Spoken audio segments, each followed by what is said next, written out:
Hello guys, welcome back to my channel Jiya Gupta. आज मैं आपको कुछ बताना चाहती हूँ, कुछ इंजेक्शन्स के बारे में बताना चाहती हूँ। कुछ यहाँ पे बॉटल्स हैं, कुछ सिरप हैं, कुछ मैं अपन क्या पेशेंट को यूज़ कर सकते हैं, क्यों यूज़ करते हैं, ये सारी चीज़ें मैं आपको बताऊँगी। ठीक है, चलिए आइए मैं आपको बताती हूँ। ये मुझे मिल गया एक बॉटल छोटा सा, तो मैं आपको ये सारे में बता देती हूँ। ये N3% है, शायद आपको पता होगा, जो मेडिकल फील्ड के होंगे उनको पता होगा N3% का यूज़ किया जाता है। जब पेशेंट का रिपोर्ट अपन कराते हैं, ब्लड टेस्ट इन्वेस्टिगेशन कराते हैं, उससे अगर पता चला उसका एवरेज आता है नॉर्मल और कम या ज़्यादा रहता है, तो अगर कम है सोडियम तो उसको सोडियम अगर कम है तो उसको कंटिन्यू इन्फ्यूज़न के थ्रू 17 ml पर आस्क में उसको कंटिन्यू फिर देते हैं। उसका ब्लड बीच बीच में चेक कराते रहते हैं, इन्वेस्टिगेशन कराते रहते हैं। अगर उसका नॉर्मल आया तो स्टॉप कर देते हैं। अगर नॉर्मल नहीं आया तो उसको बीच बीच में ही ब्लड टेस्ट कराना रहता है।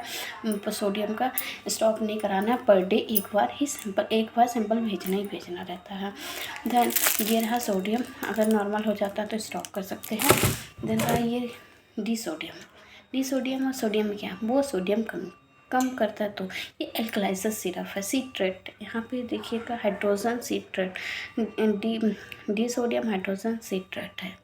ये जब एल्कलाइज़र जब यूरिन में इन्फेक्शन होता है, अगर यूरिन में ब्लीडिंग होती है, अपन वॉशरूम चले जाते हैं, इन्फेक्शन हो जाता है। इन्फेक्शन बिकॉज क्यों होता है, क्योंकि फ्लैश नहीं करते, ऐसे जाके बैठ जाते हैं। ज़्यादातर ये प्रॉब्लम्स लड़कियों में होती है, गर्ल्स में, बॉयज़ में बहुत कम होती है, गर्ल्स में ये ज़्यादा देखने को मिलता है।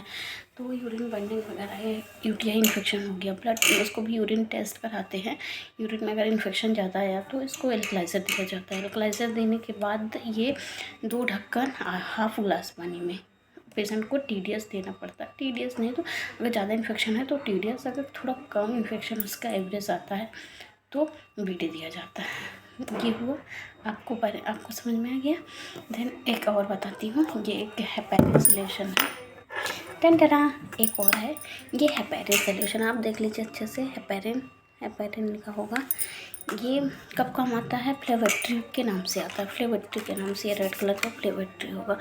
अपन जैसे बेनफ्रॉन वगैरह स्टाफ लगा देता है, स्टाफ लगा के छोड़ दिया, उसमें रेडनेस आ गई, स्वेलिंग आ जाती है, तो उसमें अगर बहुत लोग बोल देते हैं आइस पैक लगा लो, बहुत लोग थर्मोकोप लगाते हैं, सारी चीज़ें करना चाहिए। ये नहीं मैं बोल रही वो गलत है, वो भी करना चाहिए, बट इसको भी अप्लाई करना चाहिए। ये हेपेरिन यही काम करता है। अगर फ्लेबिलिटीज है, रेडनेस है, स्वेलिंग है, अगर ब्लड उसमें अंदर क्लॉट टाइप हो जाता है, तो इसको एक ऊपर से अप्लाई करना रहता है, एक्सटर्नल में अप्लाई करने के बाद छोड़ देना है, तुरंत आपका ये ठीक हो जाएगा।